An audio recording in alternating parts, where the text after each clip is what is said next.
ఇప్పుడు చాలామంది అనుకుంటూ ఉంటారు అనమాట, నేను ఫ్యాట్ లాస్లో ఉన్నాను కదా, ఒకరోజు నేను ఏం చేశానంటే ఫుల్గా తినేసాను, అయ్యో నాది పోతుందేమో మొత్తం, నాది ఇది పోతుంది అది పోతుంది, నా ఫ్యాట్ లాస్ జర్నీ అంతా వేస్ట్ అయిపోయింది అది ఇది అని. ఏమిరా బాలరాజు అలా అనుకుంటా.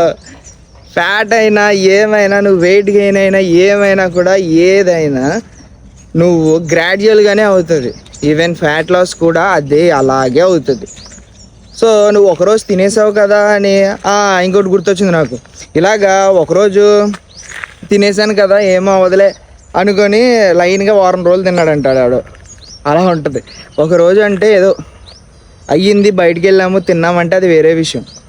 లేదు, ఒకరోజు తిన్నాం కదా సర్లే రేపు కూడా తినద్దు, ఏమవుద్ది గ్రాడ్యువల్గానే కదా ఇంక్రీజ్ అయ్యేది అనుకుంటారు. అది కరెక్ట్ కాదు.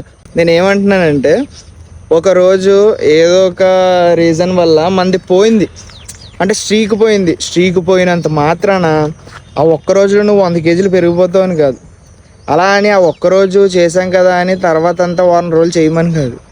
ఏదైనా గ్రాడ్యువల్గానే ఇంక్రీజ్ అవుతుంది. ఫ్యాట్ లాస్ అయినా గ్రాడ్యువల్గానే రెడ్యూస్ అవుతుంది. ఓకేనా?